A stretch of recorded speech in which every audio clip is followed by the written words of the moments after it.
ಶ್ರೀ ಗಣೇಶ ಸಹಿತ ಶಾರದಾ ಗುರುಭ್ಯೋ ನಮಃ.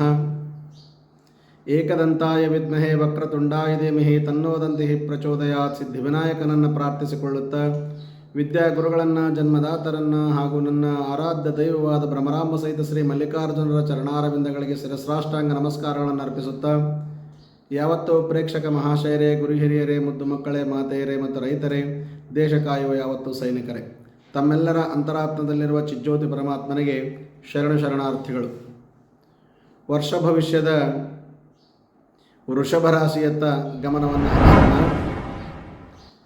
ವೃಷಭ ರಾಶಿಯಾಧಿಪತಿಯಾದ ಶುಕ್ರನು ಉತ್ತಮನಾಗಿರುತ್ತಾನೆ. ಆದರೂ ಸಹ ಈ ರಾಶಿಯವರಿಗೆ ಗುರು 12ರಿಂದ 1ಕ್ಕೆ ಬರುತ್ತಿದ್ದಾನೆ. ಶನಿ 10ರಲ್ಲಿರುತ್ತಾನೆ. ರಾಹು 11ರಲ್ಲಿದ್ದು ಕೇತು ಪಂಚಮ ಸ್ಥಾನದಲ್ಲಿರುತ್ತಾನೆ. ಗುರು ಮನೆಯಲ್ಲಿ ಇದ್ದರೂ ಸಹ ಮಿಶ್ರ ಫಲವೆಂದೇ ಹೇಳಬಹುದು.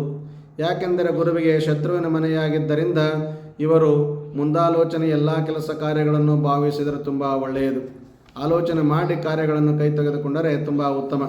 ವ್ಯಾಪಾರದಲ್ಲಿ, ಉದ್ಯೋಗಗಳಲ್ಲಿ ಇಲ್ಲ ಸಲ್ಲದ ಟೆನ್ಷನ್ ಮಾಡಿಕೊಂಡರೆ ಯಾವ ಲಾಭಗಳು ಅಷ್ಟಾಗಿ ದೊರೆಯಲಿಕ್ಕಿಲ್ಲ. ನಿಂತ ನಿಮ್ಮ ಎಲ್ಲ ಕೆಲಸಗಳು ಸಂಪೂರ್ಣವಾಗಿ ಪೂರ್ಣಗೊಳ್ಳುತ್ತವೆ. ಆರ್ಥಿಕವಾಗಿ ಸುಧಾರಣೆಯನ್ನು ನೀವು ಕಂಡುಕೊಳ್ಳುತ್ತೀರಿ.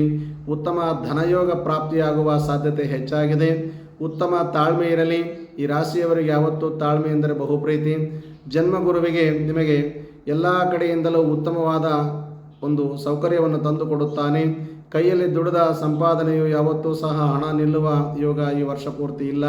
ನಿಮ್ಮ ಸ್ಥಾನಮಾನಗಳಿಗೆ ತೊಂದರೆಯಾಗುವ ಯೋಗವಿದೆ. ಸರಿಯಾದ ಸಮಯಕ್ಕೆ ನೀವು ಆತಂಕ ಅಂದುಕೊಂಡ ಕೆಲಸಗಳು ಆಗದೇ ಇರುವುದು, ನಿಮ್ಮ ಬುದ್ಧಿಶಕ್ತಿಗೆ ಮಂಕು ತಂದಂತಾಗುವುದು, ಒಳ್ಳೆಯ ಜನರಿಂದ ವಿರೋಧ ಕಟ್ಟಿಕೊಳ್ಳುವ ಸಾಧ್ಯತೆಯೂ ಹೆಚ್ಚಾಗಿದೆ. ದಶಮಾಧಿಪತಿಯಾದ ಶನಿಯು ಕಬ್ಬಿಣ, ಸಿಮೆಂಟ್ ಮತ್ತು ತೈಲ ವ್ಯಾಪಾರಸ್ಥರಿಗೆ ನಿರೀಕ್ಷೆಗೆ ತಕ್ಕಂತೆ ವ್ಯಾಪಾರವನ್ನು ತಂದುಕೊಡುವುದಿಲ್ಲ. ಹಾಕಿದ ಬಂಡವಾಳವನ್ನು ಸಹ ಅಷ್ಟಾಗಿ ನೋಡಲು ಸಾಧ್ಯವಾಗುತ್ತಿಲ್ಲ. ಆದರೂ ಸಹ ಎಲ್ಲ ರೀತಿಯಿಂದ ಅನುಮಾನ ಮತ್ತು ಅವಮಾನಗಳನ್ನು ಅನುಭವಿಸಬೇಕಾಗಬಹುದು. ವಿದ್ಯಾರ್ಥಿಗಳು ಆರ್ಥಿಕವಾಗಿ ಸುವ್ಯವಸ್ಥಿತವಾಗಿ ವಿದ್ಯಾಭ್ಯಾಸದಲ್ಲಿ ಮುಂದುವರಿದರೆ ತುಂಬ ಅನುಕೂಲವಾಗುವ ಯೋಗವಿದೆ.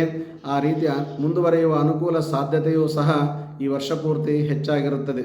ಇನ್ನು ರಾಜಕೀಯದವರು ಹೆಚ್ಚಿನ ಹಣ ಖರ್ಚು ಮಾಡಿ ತಮ್ಮ ಸ್ಥಾನಮಾನಗಳನ್ನು ಉಳಿಸಿಕೊಂಡು ಕೀರ್ತಿ ಮತ್ತು ಅಪಕೀರ್ತಿಗಳನ್ನು ಅನುಭವಿಸಬೇಕಾಗಬಹುದು. ರಾಹುವಿನಿಂದ ಇಲ್ಲ ಸಲ್ಲದ ಅಗ್ರಿಮೆಂಟ್ಗಳಿಗೆ ಸಹಿ ಹಾಕಿ ಕಷ್ಟಗಳನ್ನು ತಂದುಕೊಳ್ಳಬೇಡಿ. ಅವರು ಎಷ್ಟೇ ಗೋಗರೆದರೂ ಸಹ ಯಾವುದೇ ಕಾರಣಕ್ಕೂ ಸಹಿ ಹಾಕುವುದನ್ನು ಮುಂದೂಡಿಕೊಂಡು ಬಂದರೆ ತುಂಬ ಉತ್ತಮ ಯೋಗ. ಆದರೂ ಸಹ ವಾಹನ ಖರೀದಿ ಮಾಡುವ ಯೋಗವಿದೆ. ಉತ್ತಮ ಧನಲಾಭವಿದೆ. ವಿದೇಶ ವ್ಯಾಪಾರದಲ್ಲಿ ಉತ್ತಮ ಲಾಭವನ್ನು ಕಂಡುಕೊಳ್ಳುವ ಸಾಧ್ಯತೆಯು ನಿಮ್ಮದಾಗಲಿದೆ. ಇನ್ನು ಕೇತುವಿನಿಂದ ನೋಡುವುದಾದರೆ ಮನಸ್ಸಿಗೆ ಅಶಾಂತಿ, ನಿಮ್ಮ ಕುಟುಂಬದವರಿಂದ ಹಾಗೂ ಆತ್ಮೀಯರಿಂದ ಕಷ್ಟಗಳು ಹೆಚ್ಚಾಗಲಿವೆ. ಜಾಸ್ತಿ ಸಹ ತಾವು ಪುಣ್ಯಕ್ಷೇತ್ರಗಳಿಗೆ ಓಡಾಡಿ ಬಂದರೆ ಪುಣ್ಯ ಸಂಪಾದನೆಯ ಯೋಗ ಅನುಕೂಲವಾಗುತ್ತದೆ. ವರ್ಷಪೂರ್ತಿ ರೈತರಿಗೆ ಶುಭಯೋಗವಿದೆ. ಉದ್ದಿಮೆ, ಒಳ್ಳೆಯ ದೊಡ್ಡದಾದ ಉದ್ದಿಮೆಗಳನ್ನು ಪ್ರಾರಂಭಿಸುವವರಿಗೆ ಉತ್ತಮ ಯೋಗವಿದೆ. ಮತ್ತು ಯುಗಾದಿ 2024ರ ಫಲಗಳು ಸಂಪೂರ್ಣವಾಗಿ ವೃಷಭ ರಾಶಿಯವರಿಗೆ ಚೆನ್ನಾಗಿರುತ್ತದೆ ಎಂದು ಹೇಳಬಹುದು. ಸಂತಾನ ಆಗುವ ಸಾಧ್ಯತೆಯೂ ಸಹ ವೃಷಭ ರಾಶಿಯವರಿಗೆ ವರ್ಷದಲ್ಲಿ ಸಂಪೂರ್ಣ ಒಂದು ಅನುಕೂಲವಾಗುವ ಯೋಗವಿದೆ. ವರ್ಷಪೂರ್ತಿ ತಾವುಗಳು ಬಿಳಿ ಮತ್ತು ಹಸಿರು ಬಣ್ಣವನ್ನು ಉಪಯೋಗಿಸಿದರೆ ತುಂಬ ಅನುಕೂಲವಾಗಿ ಆಗಿ ಬರುತ್ತದೆ. ಆದರೂ ಅದೃಷ್ಟ ಸಂಖ್ಯೆ 6 ಮತ್ತು 2 ಆಗಿರುತ್ತದೆ. ದಕ್ಷಿಣ ಮತ್ತು ಪಶ್ಚಿಮದ ದಿಕ್ಕಿನ ಪ್ರಯಾಣ ನಿಮಗೆ ಸನ್ಮಂಗಳವನ್ನುಂಟು ಮಾಡುತ್ತದೆ.